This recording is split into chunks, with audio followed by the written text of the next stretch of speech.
ऊंचाई से देखूंगा तभी तो गेंद दिखेगी।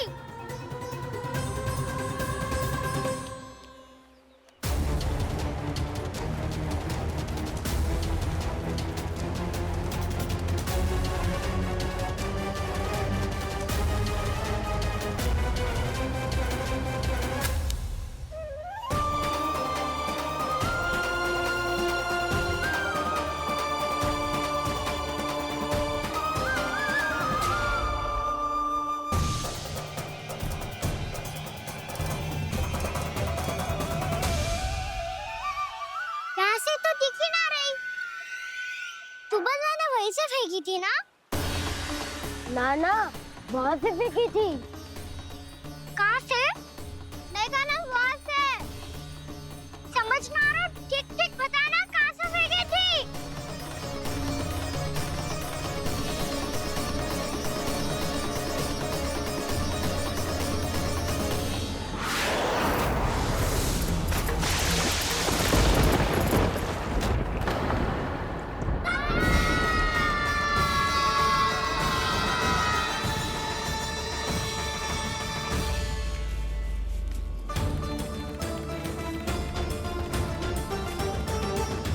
कालिया नाग के क्षेत्र में जाकर कोई भी जीवित वापस ना लौट सको।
ये क्या किया वाना ने?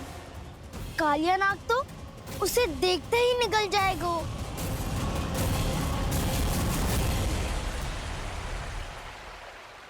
तो आरंभ से अब तक सब कुछ उसकी लीला का ही भाग था।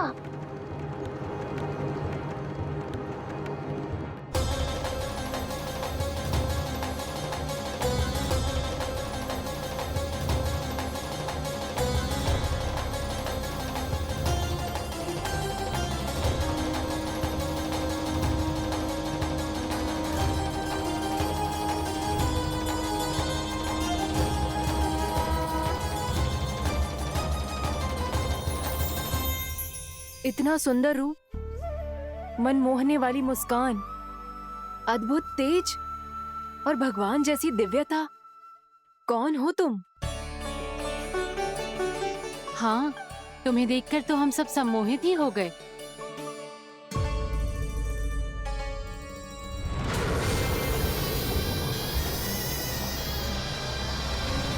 तुम जो भी हो बालक, वापस लौट जाओ।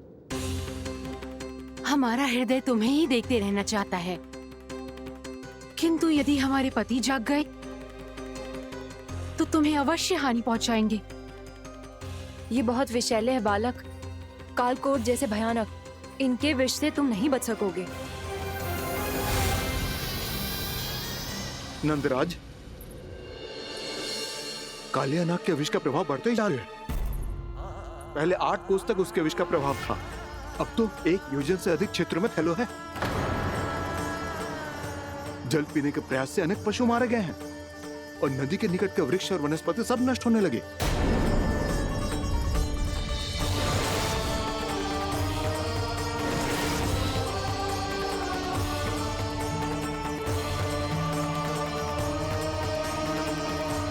इनके विष की तीव्रता इतनी अधिक है बालक कि इनके संपर्क में आने वाले को तड़पने का भी अवसर नहीं मिलता। इनके विष की अग्नि क्षण भर से भी कम समय में प्राणवायु को जलाकर राख कर देती है।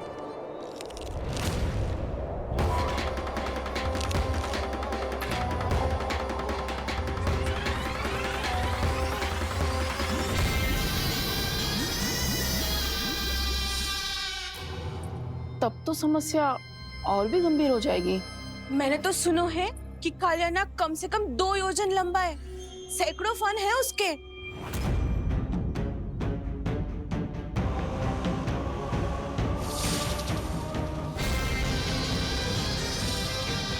इसका अर्थ तो ये है कि हम दोनों ओर से फंस गए। एक और कंस को 1 कोटि कमल पुष्प देने जो कि कालियानाग के क्षेत्र में पड़ते हैं, और दूसरी ओर उस कालियानाग का विष यमुना जी के क्षेत्र में बढ़ता ही जा रहा।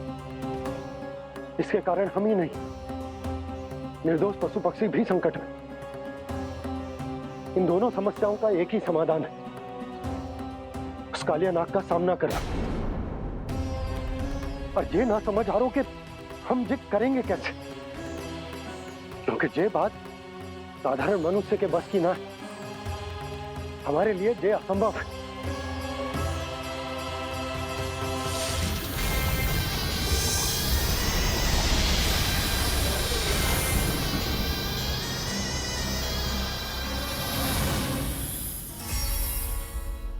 अब तो तुमने अपनी आंखों से भी देख लिया बालक, ये कितने विषैले हैं।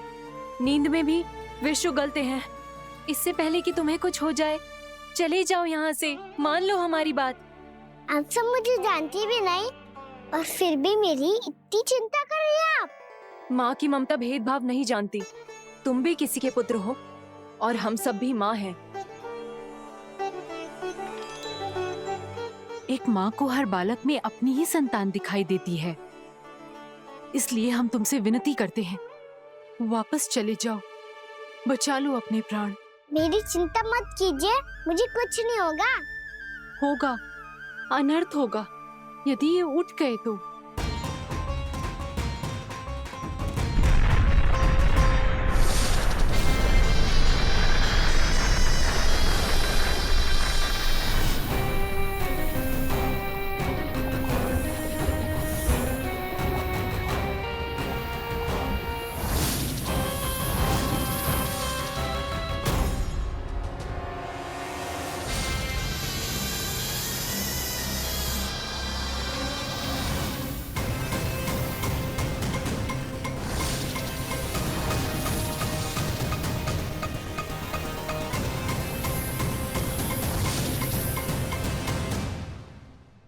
सामने होते हुए भी अपने इश्क को केवल वही देख सकता है जो अपना अभिमान त्याग चुका हो। पर पूर्व जन्म में मेरा भक्त होने के नाते मेरा सत्य स्वरूप देख पाने में मुझे इसकी सहायता करनी चाहिए।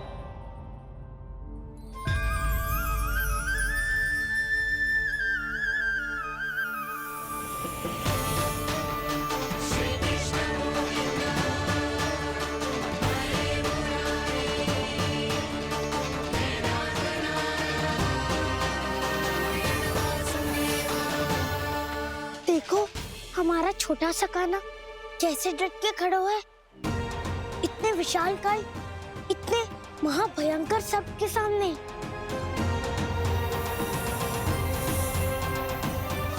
ये कोई भगवान नहीं है जो इसके सामने हाथ जोड़ रही हो तुम सब।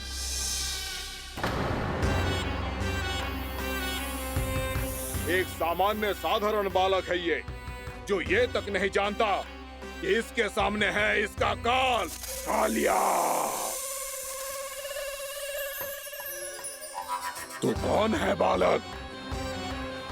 मेरे इतने निकट आकर भी तू जीवित कैसे है?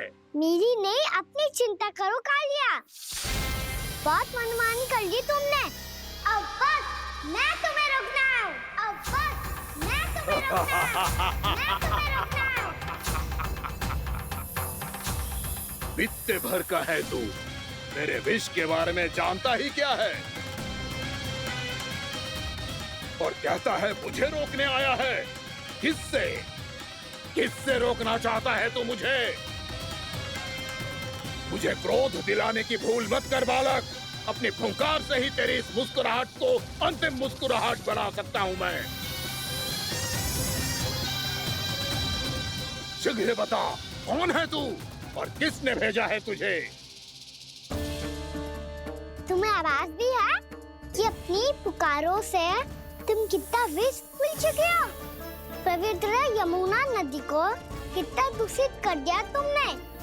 और यही नहीं, तुम्हारे कारण निकट के जीव जंतुओं, वृक्ष, वनस्पतियों सबको हानि पहुंच रही है।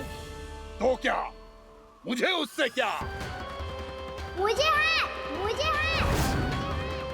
आपत्ति है मुझे तुम्हारी इस व्यवहार से, और इसीलिए तुम्हें यहाँ से जाना होगा।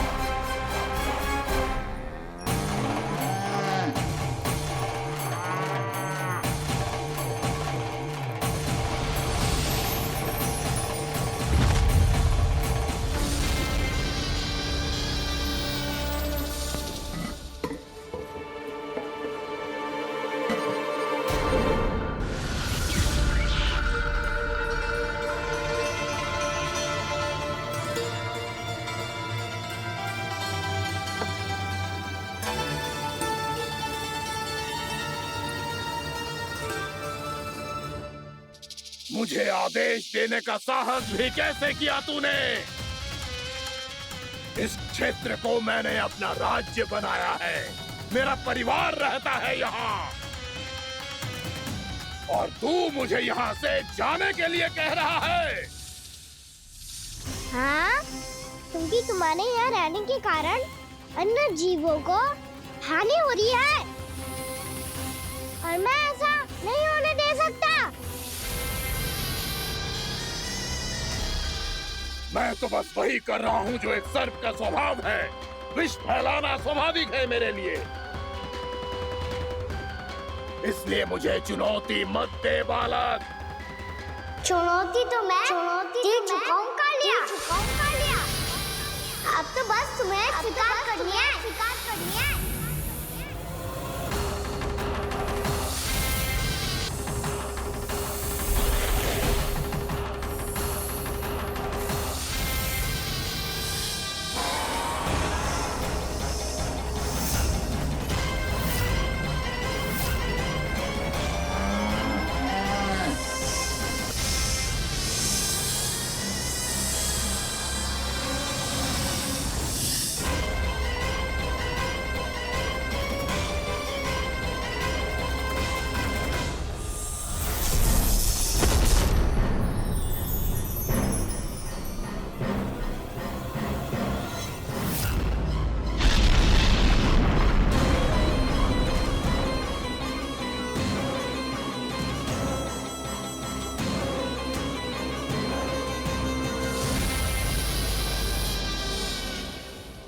मैं भी चेतावनी दे रहा हूँ, यहाँ से चले जाओ।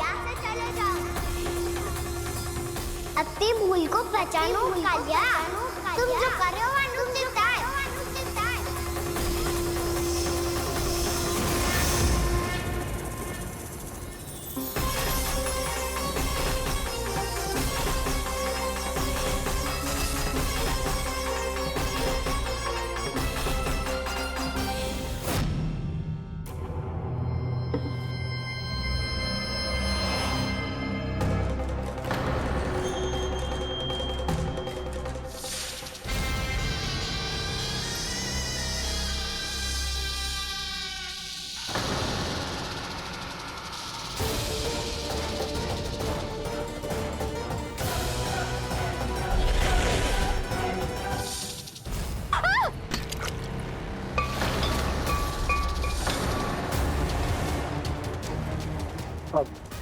मैं आता हूं।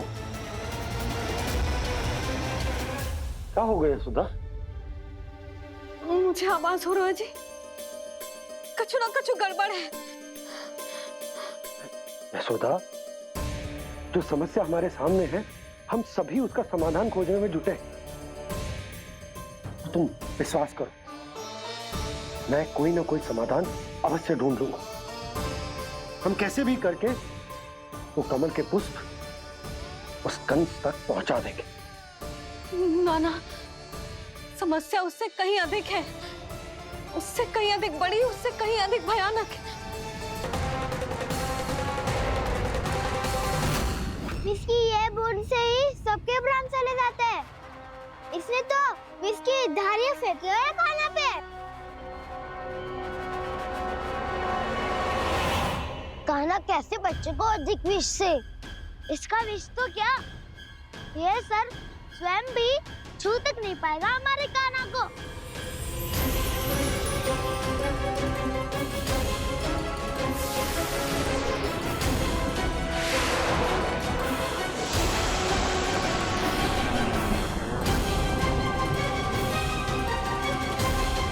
तुम्हारे सखा को, मेरे भाई को कोई हानि नहीं पहुंचा पाएगा। ये कान्हा का सत्य चाहे जो हो बलराम, पर अभी तो जो एक बालक ही है ना। देखो कैसे विष के कारण स्थिर हो गया है।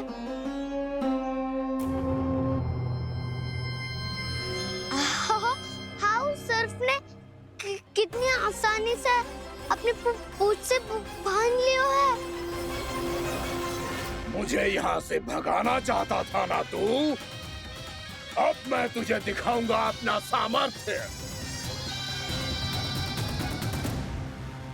ये मूर्ख किसे बांधना चाहता है अपनी पूंछ में? उन्हें जिनका विस्तार सारे ब्रह्मांड में है, या उन्हें जो स्वयं अनंत है? पर देवराज, प्रभु ऐसा करने ही क्यों दे रहे हैं कालिया को? आप सब भूल रहे हैं देवगण। कालिया पूर्व जन्म में प्रभु का बहुत बड़ा भक्त था। उसी भक्ति का फल मिल रहा है अब इसे। वैसे भी भक्तों के मन का भाव सबल हो तो भगवान तो सहज ही बंध जाते हैं।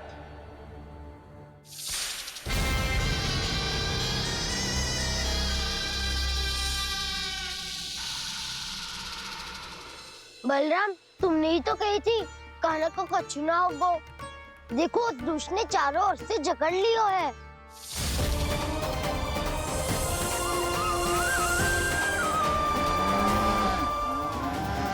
ये क्या कह रही हो तुम? सुधा जी, क्या हुआ? घबरा क्यों रही हो आप? सुलक्षणा, मुझे आभास हो रहा है कुछ बहुत बड़ी अनहोनी हो गई है। नंदराज, नंदराज, नंदराज!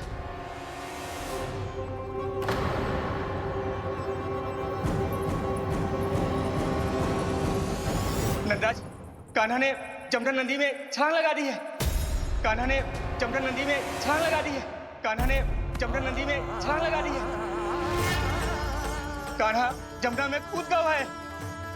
मुझे लगा था आज कछु गड़बड़ होने वाली है। मुझे आज कान्हा को ना जाने देना चाहिए था।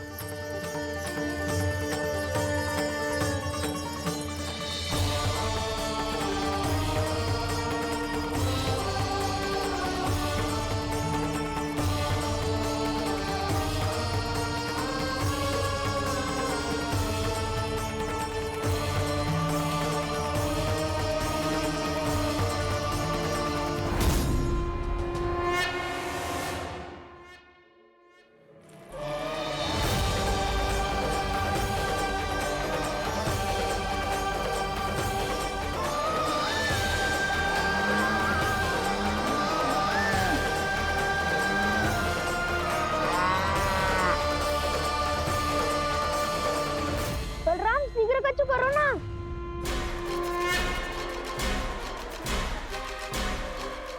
कछु भी करो पर कान्हा को बचाओ।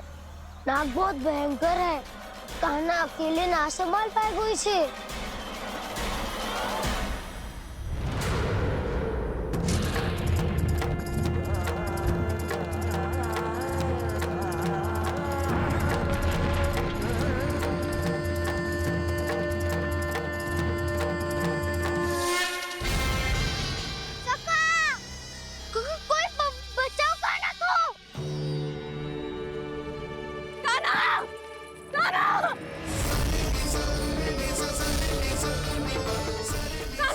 यशोदा, यशोदा रुको। छोड़ दो मुझे, छोड़ दो मुझे। जीजी संभालो, बावली हो गई क्या? जीजी संभालो। कान्हा, कान्हा।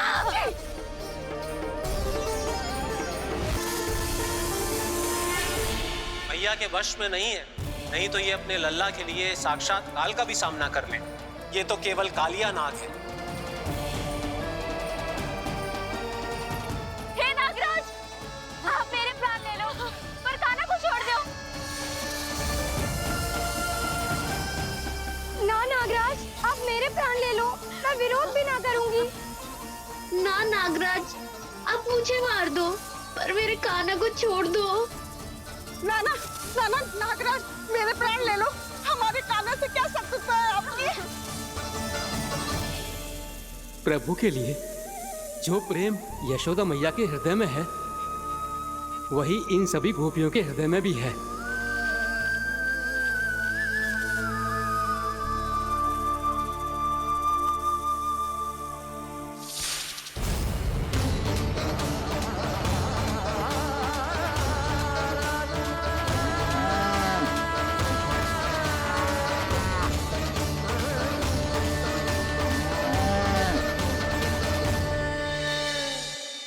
यशोदा, यशोदा, देखो इन गोपियों को, इन गैयाओं को, इन सब के मन में भी तुम्हारी भांति ही ममता भरी हुई। वो सब भी कान्हा से उतना ही प्रेम और स्नेह करती है, उतनी ही ममता से भरी हुई है जितनी कि तुम। तो तुम ही सोचो, जिसके साथ इतनी ममता और इतना स्नेह, इतना प्रेम, उसका कोई क्या कर सकता है? उस कालिया नाग का वेश इस सब आशीर्वादों के सामने कछु न है। कछु करो जी,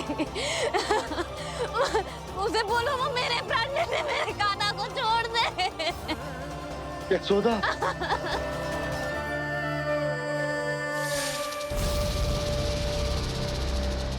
केवल इन्हीं में नहीं देवराज, नाग पत्नियों के हृदय में भी ममता का वही प्रेम उमड़ रहा है।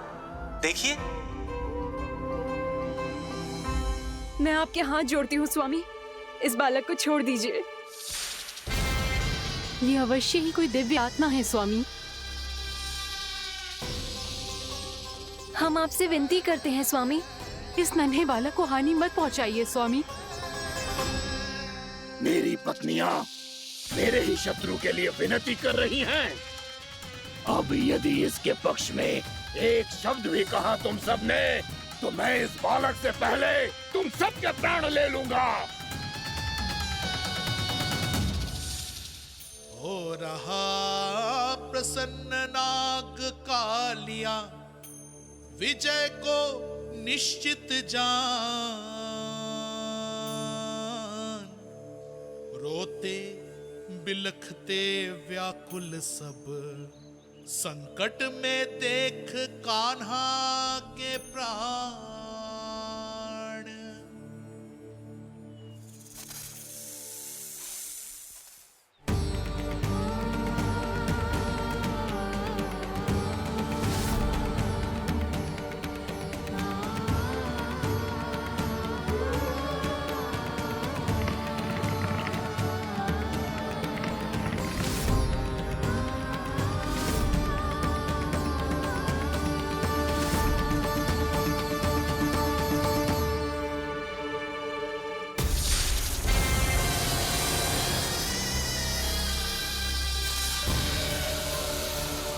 कुछ करो जी, मेरे लल्ला को बचा लो, कोई तो कुछ करो। जीजी, संभालो जीजी। यशोदा, यशोदा तुम शांत हो जाओ, मैं कान्हा को वापस लेकर आऊंगा, मैं रक्षा करूंगा उसकी। ना नंदराज, नंदराज, नहीं।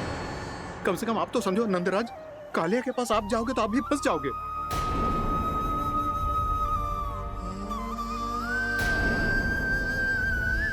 बलराम, तेरा भाई इतनी भीषण संकट में है और तुझे जरा भी दुख ना हो रहा? क्या आप सब अब तक नहीं समझ पाए कि कान्हा सच में कौन है? छोटे बाबा, आप तो उसका सत्य जानते हैं ना?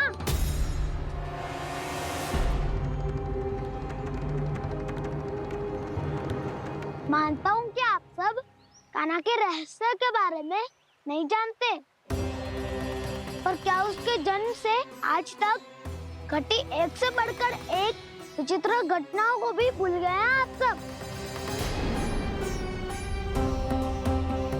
भूल गए हैं कि कैसी पूतना जैसी राक्षसी उसका कुछ बिगाड़ नहीं पाई, कैसे तरनावती जैसा भयानक राक्षस उसे एक खरोच भी नहीं दे पाया था।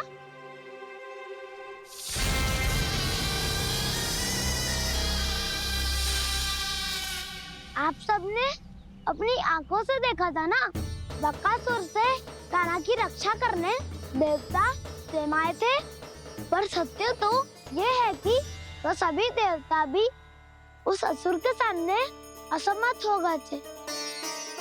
तब कान्हा ने बहुत ही आसानी से उस भयंकर असुर का वध किया था, एक ही बार में धराशायी कर दिया था उसे। तो आप सभी सोचिए, बार बार ऐसे असाधारण कार्य करने वाला बालक साधारण कैसे हो सकता है? अब तो आरंभ से ही सारा सत्य जानते हैं छोटे बाबा। रहस्य छुपाने में सदैव कान्हा की सहायता करते आए हैं आप, और आज आप स्वयं ही उसके सत्य को भूल रहे हैं।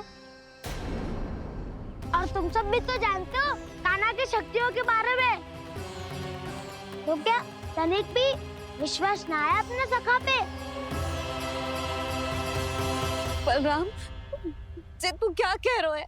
मैंने जो कहा उसका एक एक शब्द सत्य है छोटी माँ। यदि प्रभु की इच्छा हुई तभी कुछ ही क्षणों में सब कुछ अपनी आंखों से स्वयं अनुभव कर लेंगे आप।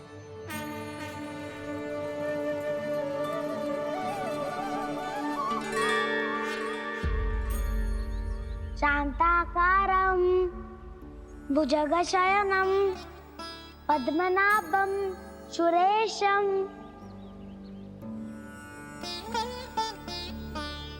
विश्वाधारं गगनसदृशं मेघवर्णं शुभांगं लक्ष्मीकान्तं कमलनयनं योगी वीरध्यानगम्यम् वन्दे विष्णुं भवभयहरं सर्वलोकैकनाथम्।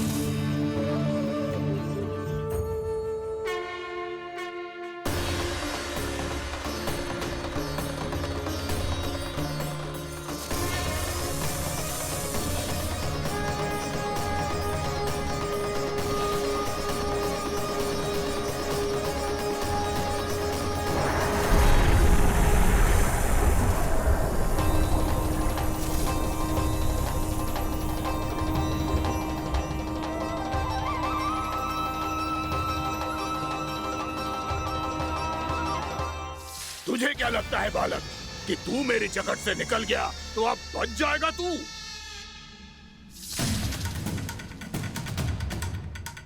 मेरे विष से अपनी प्राण रक्षा करने में सफल रहा, मेरी जगत से भी छूट गया, पर मेरे दंश से नहीं बच पाएगा।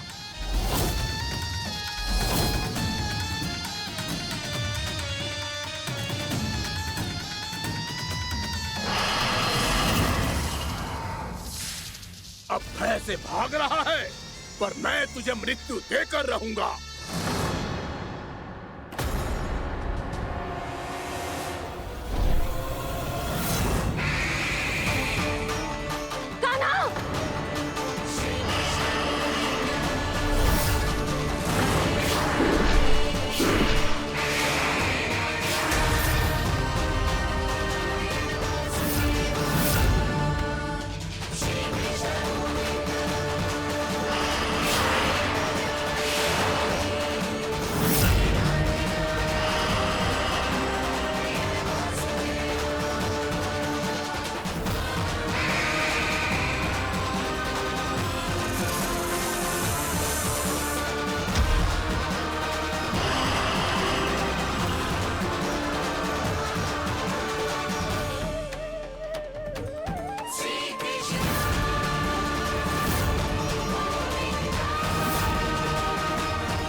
नन्हा सा कान्हा कितनी देर भाग पाएगा?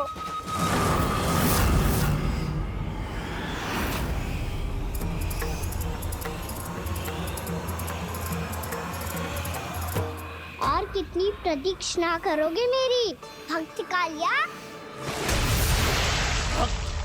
भक्त नहीं, काल हूँ मैं तेरा। जब अहंकार का मुकुट बुद्धि को ढक लेता है तो भक्त अपने भगवान को भी नहीं पहचान पाता। व्यर्थ की पहेली में मत उलझा बालक। ना मैं भक्त हूँ और ना तू भगवान।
जिसके लिए इतने व्याकुल हो रहे थे, उसे छूकर कालिया नाग का हलाहल जैसा विष भी चरणामृत बन गया है और यमुना जी के जल में फैल चुके विष के प्रभाव को भी नष्ट कर रहा है।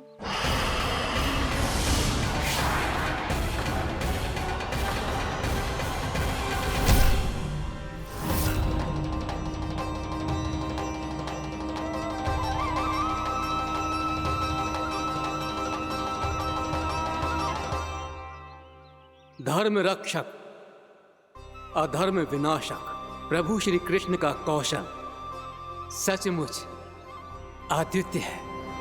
नारायण नारायण।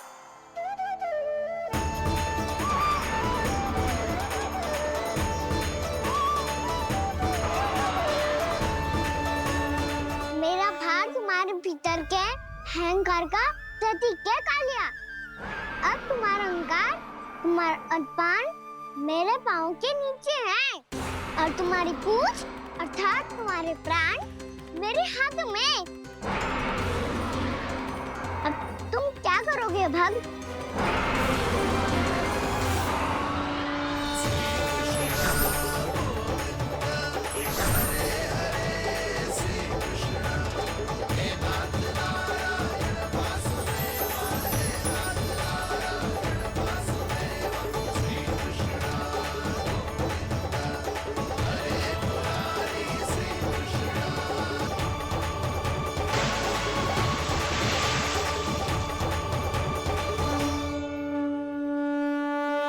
प्रभु, भले ये आपको पहचानने में असमर्थ हो, पर हम सब ने आपको पहचान लिया है।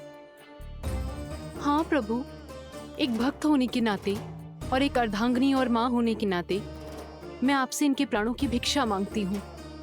अपनी कृपा दिखाइए और इन्हें क्षमा कर दीजिए। आपके लिए मित्र और शत्रु में कोई अंतर नहीं प्रभु। उसी तरह आपकी कृपा और दंड में भी कोई अंतर नहीं। दोनों दया ही तो हैं, अकारण ही किसी को प्राप्त नहीं होती। हमें विश्वास है कि हमारे पति को मिला ये दंड कोई अभिशाप नहीं है, आपका वरदान है। ये सत्य है प्रभु कि इनसे बहुत से पाप हुए हैं। इनके विष से बहुत सारे जीव जंतु को हानि पहुंची है, पर अब आपके चरण इनके शीश पर पड़ गए हैं। ऐसी कृपा तो बड़े बड़े महान महात्माओं को भी दुर्लभ है, और इन्हें प्राप्त हुआ तो अवश्य ही ये किसी महान पुण्य का ही फल है। हे प्रभु, उन्हीं पुण्य कर्मों की शक्ति का आह्वान कर मैं आपसे विनती करती हूँ, इन्हें प्राणदान दीजिए। मैं अपने इस भक्त को क्षमा अवश्य करूंगा देवियों, यदि ये अपने अहंकार को त्याग कर मुझे पहचान ले तो।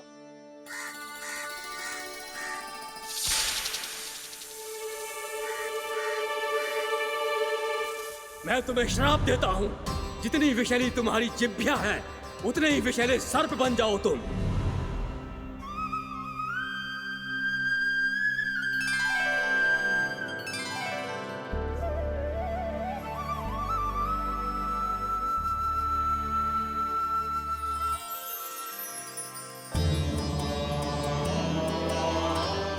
नारायण, मुझे क्षमा कीजिए नारायण। मैं तो आपका परम भक्त था, किंतु मैं आपको पहचान नहीं सका। इसका दंड तो मुझे मिलना ही था, किंतु मैं अब प्रायश्चित करना चाहता हूं। इसके लिए यदि आप मेरे प्राण भी ले लेंगे तो भी मुझे कोई दुख नहीं होगा। मैं अपना जीवन, मृत्यु और अपना अस्तित्व सब कुछ आपको समर्पित करता हूं। श्राप मिला, जिसे विशाल सर्प के रूप में तुम्हारा जन्म हुआ, और सर्प का तो स्वभाव है विष फैलाना, इसीलिए तुम्हें दंड नहीं दूंगा। मैं सिर्फ सभी अपराधों का पश्चाताप कर लिया, इसीलिए मैं तुम्हें क्षमा करता हूँ कालिया।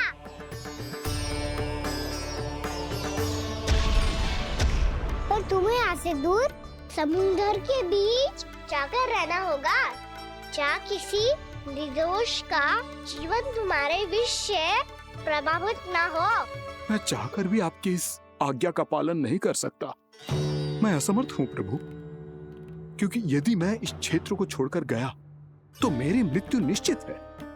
आपसे क्या छुपा है प्रभु? आप तो जानते हैं कि सर्प जाति और आपके वाहन गरुड़ के बीच अनंत शत्रुता चल रही है, जिसका प्रारंभ नागों के द्वीप नागालय से हुआ था।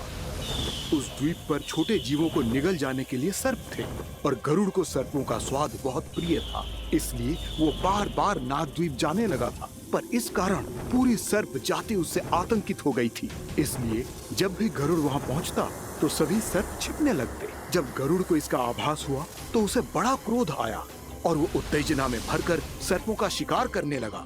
भूख ना होने पर भी उन्हें मारने लगा। अब सर्पों के प्राण हरना उसके लिए खेल बन गया था। इस भीषण समस्या का समाधान ढूंढने के लिए पूरी सर्प जाति महान सर्प वासुकी के सामने इकट्ठी हुई। हे महान वासुकी, हमारी सहायता कीजिए। नागद्वीप पर गरुड़ ने आतंक मचा दिया है। पहले तो वो हमें अपना भोजन बनाता था, लेकिन अब हम उसके खेल का साधन बन चुके हैं। भूख हो या ना हो, जब तब आकर वो हमारे प्राण हर लेता है। अनुचित हिंसा के इस प्रथा का आरंभ सर्पों ने ही किया है। पहले आप सबने पूरे द्वीप पर अधिकार कर लिया, फिर आहार के साथ साथ आनंद के लिए भी आप सभी ने निर्दोष जीवों की हत्या की। और जब सृष्टि का संतुलन बनाए रखने के लिए गरुड़ आपको अपना आहार बनाने आया, तो आप सब अपने प्राणों की रक्षा के लिए छिपने लगे। तो फिर गरुड़ का उत्तेजित होना तो स्वाभाविक ही था। नागनाथ, जो हमने अन्य जीवों के साथ किया वही अब हमारे साथ हो रहा है, परंतु ये भी तो सृष्टि के संतुलन के विरुद्ध ही है ना? अवश्य है, इसलिए मैं गरुड़ से चर्चा करूंगा। धन्यवाद प्रभु।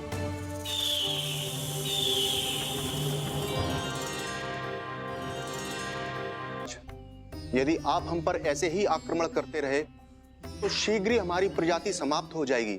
इसीलिए हमारी आपसे विनती है, यदि आप उचित समझें तो सर्पों के किसी एक घर से हम आपको एक सर्प प्रतिदिन अर्पित करेंगे।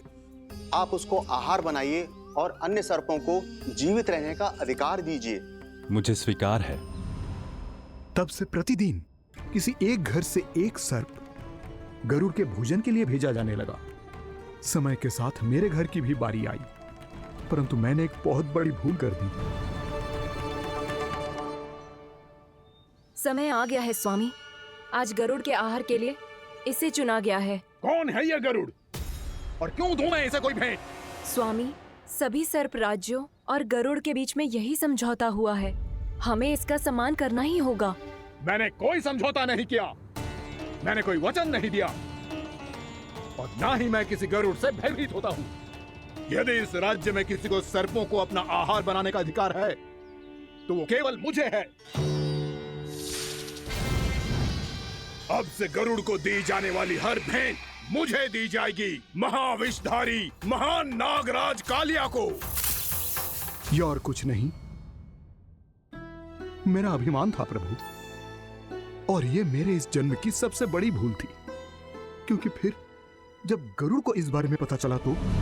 कालिया, अभिमान में आकर तूने अपने काल को ललकारा है। जिस कालिया के नाम में ही काल छिपा है, तू उसे ललकारने का दुस्साहस कर रहा है गरुड़। स्वयं को भगवान विष्णु का वाहन कहता है तो वाहन का ही कर्म कर। स्मरण रख, इस धरती के सर्वश्रेष्ठ योद्धाओं के लिए भी मैं मृत्यु का दूत हूँ। विनाश काले विपरीत बुद्धि। तुझ जैसे मूर्ख सदा इस युक्ति को सार्थक करते आए हैं। अपने विनाश को आमंत्रण किया है तो अब भोग।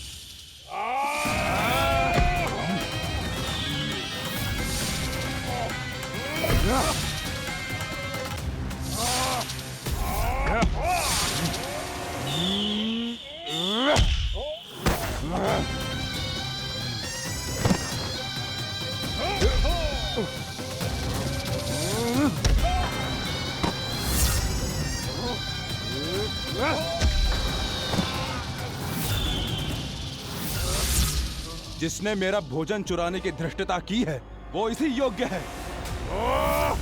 तू मुझे जानता नहीं है गरुड़, मैं महाविषधारी नाग कालिया हूँ। तेरा इतना दुस्साहस कि तूने मुझ पर चरण से प्रहार किया।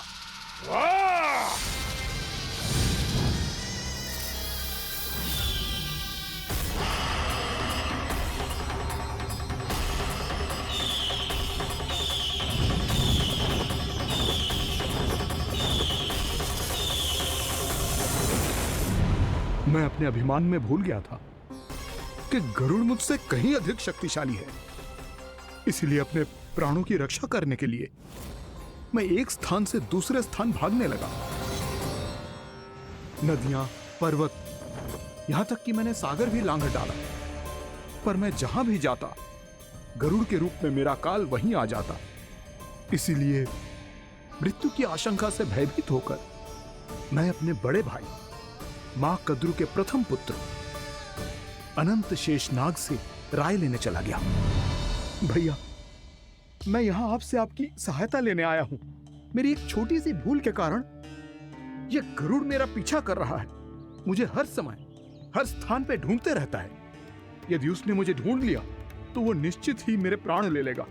मुझे कोई ऐसा स्थान बताइए जहां मैं अपनी पत्नी और अपनी संतानों के साथ शांति से रह सकूं। तुम यमुना नदी के किनारे वृंदावन क्षेत्र में जाके वास करो कालिया। गरुड़ वहां प्रवेश नहीं कर सकता क्योंकि उसे ऋषि सोबरी का श्राप मिला हुआ है।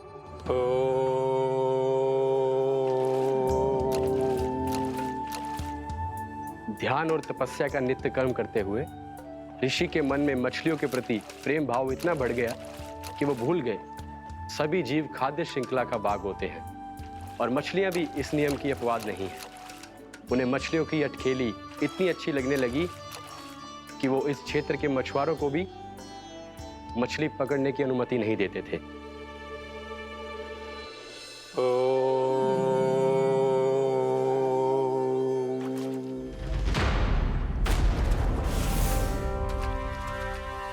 उस दिन वो उस पक्षी को नहीं रोक पाए, पर तब से सावधान रहने लगे। यहां तक कि अपने साधना से भी अधिक ध्यान वो पक्षियों पर केंद्रित करने लगे। ठहरो!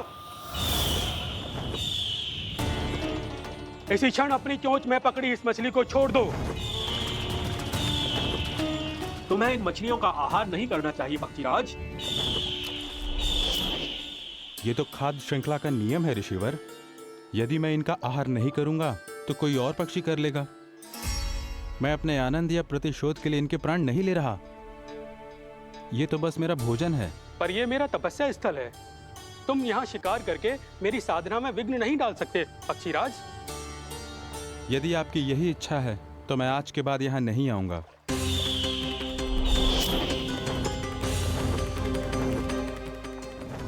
पर आज ये मछली मेरे आहार के रूप में पकड़ी जा चुकी है।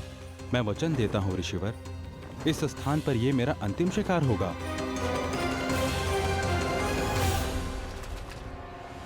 आज के बाद यदि तुमने वृंदावन की निकट उड़ान भी भरी तो तुम सैकड़ों टुकड़ों में फटकर मारे जाओगे पक्षीराज। ये मेरा श्राप है।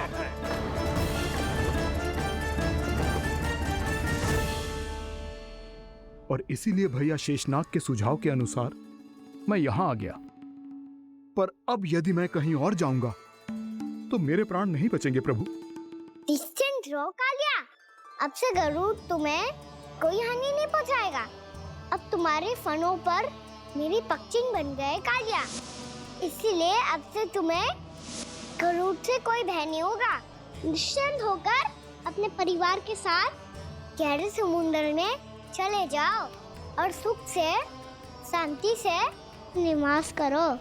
पर ध्यान रहे निर्दोष जीवों को हानि ना पहुंचे। आपने मुझे जीवन दान दे दिया प्रभु। इस उपकार से मैं कृतज्ञ हूँ प्रभु। आदेश दीजिए, मैं आपकी सेवा कैसे करूं? तुम्हारे जल क्षेत्र से 1 कोटि कमल पुष्पों को लेने की अनुमति दे दो कालिया।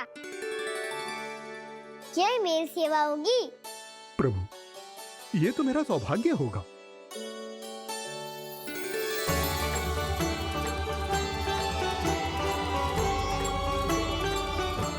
एक कोटि के स्थान पर हम 3 कोटि कमल पुष्प ले आए प्रभु। मैं तुम्हारी सेवा भाव से प्रसन्न हुआ कालिया। रमनाक द्वीप पर चले जाओ ताकि तुम्हारे कारण फिर कभी किसी निर्दोष जीव को हानि ना पहुंचे और न ही तुम्हारा विष मेरे प्रिय यमुना नदी के जल को दूषित कर पाए। मैं तुम्हें आशीर्वाद देता हूँ। आज यहाँ मेरे द्वारा तुम्हें दिए गए इस आदेश का स्मरण जो भी भक्त करेगा और प्रातः काल और संध्या काल में इसका उच्चारण करेगा, उसे फिर कभी किसी संकट से कोई भय नहीं होगा। ये स्थान अब से काला कुंड के नाम से जाना जाएगा। यहाँ पर स्नान करने वाला और देवताओं को इस क्षेत्र से जल का अर्घ्य देकर प्रसन्न करने वाला भक्त यदि मेरा स्मरण करके पास रखेगा तो वो अपने सभी पापों से शीघ्र ही मुक्त हो जाएगा।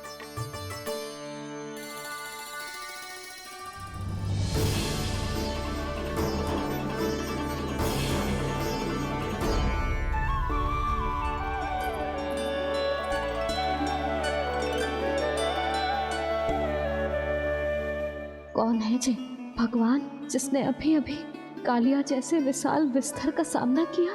क्या एक साधारण बालक जो शीत की अधिकता से ठिठुर रहा है? क्या करूं? मैं लल्ला को ममता के आंचल में छुपा लूं या भक्त बनकर प्रभु की लीला देखती रहूं? क्या करूं मैं? कितना ठंडा था जल, बहुत सर्दी लग रही है। सर्दी से तड़पते हुए कैसे देखूं इसे? अभी जाके अपने पल्लू से सुखाती हूँ। हृदय से लगा के स्नेह की आंच दूंगी तो सर्दी पल भर में छूमंतर हो जाएगी।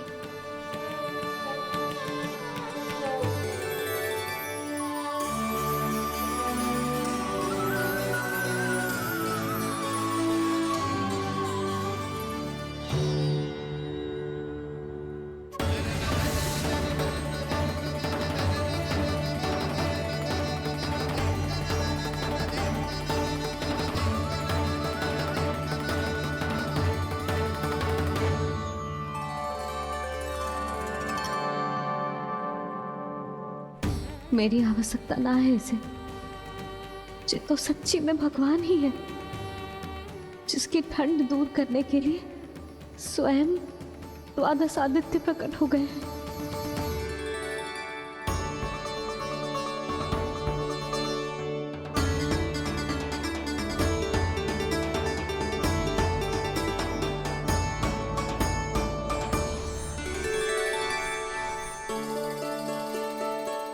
ये क्या किया आपने? मैया मुझे अपने हृदय से लगाने वाली थी कि आप सब प्रकट हो गए।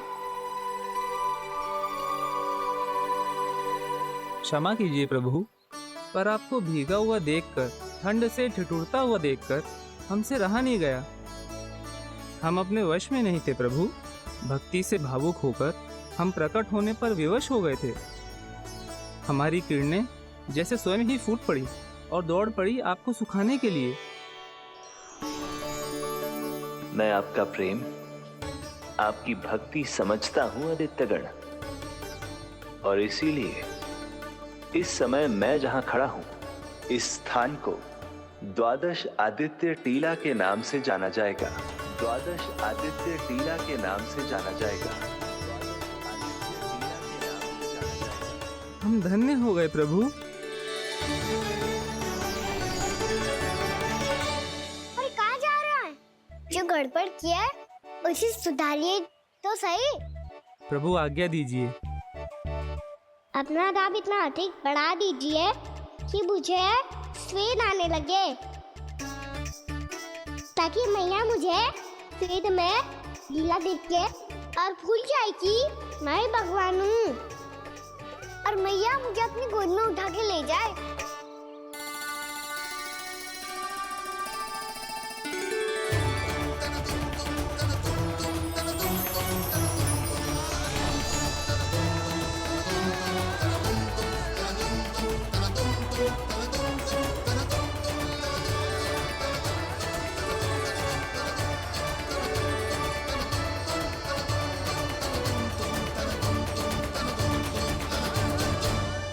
गर्मी क्यों लग रही है यहाँ?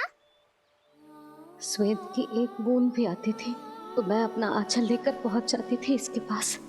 जानती ही नहीं थी कि ये तो स्वयं वायुदेव को आदेश दे सकते हैं कि वो बहने लगे और उसका सारा स्वेद सुखा दे। वायुदेव की आवश्यकता नहीं है मैया, मुझे आप ही चाहिए। लगता है जिस बात का भय था वही सत्य होने लगी है। भैया मेरे भगवान रूप को भूल नहीं पाएगी, और अब मेरे लिए उनके सत्य छुपा कर रख पाना कठिन हो जाएगा। कृष्णा कृष्णा हरे कृष्णा कृष्णा कृष्णा मुरली मनोहर कृष्णा गोपाला गोविंदा हे दामोदरा।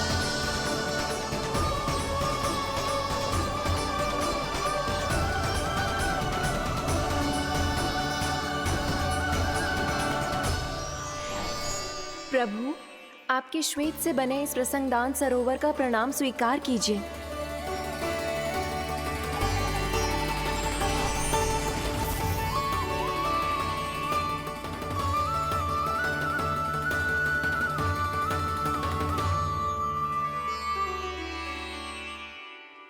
ओहो, इस चमत्कार को देखकर भैया को और भी अधिक विश्वास हो जाएगा कि मैं भगवान ही हूँ। अब कैसे मनाऊं मैया को कि मैं इनका लाई हूँ? बाबा है ना, अब तो यही सहायता करेंगे। श्री कृष्णा गोविंदा हरे हरे श्री कृष्णा गोविंदा हरे हरे श्री कृष्णा हरे मुरारी श्री कृष्णा श्री कृष्णा श्री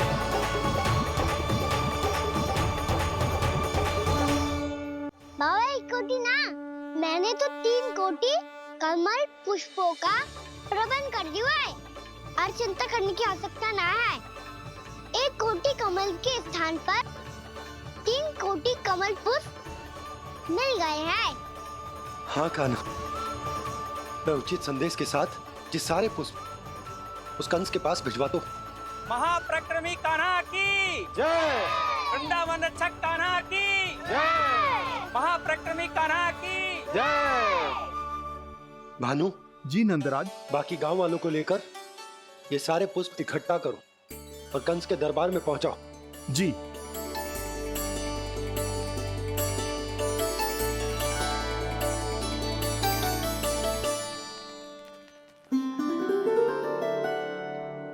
मैया, कौन हो तुम? मुझे पता था मैया, जब आपको सत्य पता चलेगा तो आप मुझे मैया की तरह स्नेह ना कर पाओगी, इसलिए आज तक सत्य छुपा तो आया हूँ, ताकि आपकी ममता, आपका प्रेम अनुभव करने का अवसर मिलता रहा है मुझे। और फिर आज को बताया था ना, जो रहस्य तुमने बरसों तक छिपाया था, उसका भेद खुलने में तुम्हारा ही योगदान है। मुझे कालिया के शीश पर अपने पद चिन्ह रखकर उसे मुक्त कराना था दाऊ, वचन दिया था मैंने उसे।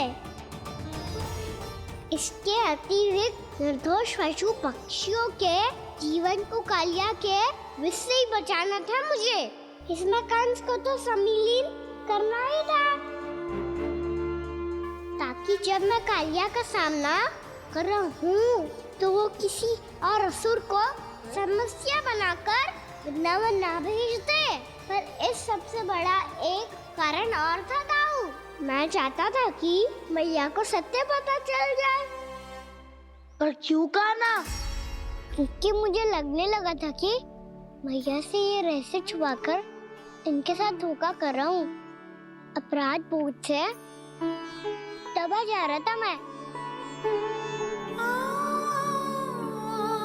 वो सभी को पता है, यहाँ तक कि मेरे सखा भी जानते हैं। वो सत्ता मैंने मैया से छिपाया केवल इसी लोक में कि मुझे इनकी ममता प्राप्त होती रहे। पर ऐसा करके मैं अपने से निस्वार्थ प्रेम करने वाली मैया को धोखा दे रहा था। आप ही बताओ दाऊ, जो इस संसार में मुझसे सबसे अधिक भरोसा करता है, उसी के साथ छल कैसे कर सकता हूँ मैं? हाँ, मैं नारायण का अवतार हूँ, पर अपनी मैया का छोटा सा लल्ला भी तो हूँ।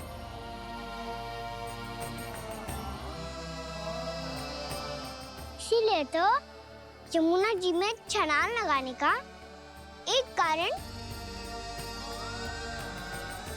इस गेंद को लेने जाना भी था। ने स्नेह से बनाई थी मैया ने गेंद, इसे अपने से दूर कैसे होने देता मैं? आपको आभास भी ना है मैया कि आप मेरे लिए कितने महत्वपूर्ण हो। ये सत्य है कि सभी देवता, प्रकृति, भक्त, ये सब है मेरा ध्यान रखने के लिए, मेरी सेवा करने के लिए। पर क्या इनमें से कोई भी मेरी मैया का स्थान ले सकता है? और आप भी तो यही चाहती थी कि मैं आपका लल्ला बन के आऊं, कि मैं आपका लल्ला बन के आऊं, कि मैं आपका लल्ला बन के आऊं। आज जैसे आपने मुझे अपनी गोद में लिटा रखा है,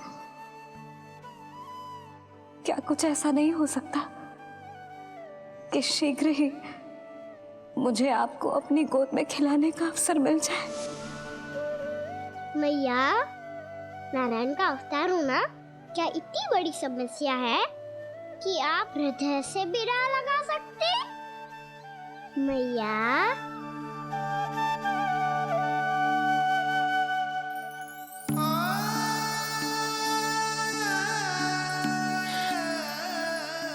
मेरा कान्हा, मेरा लल्ला।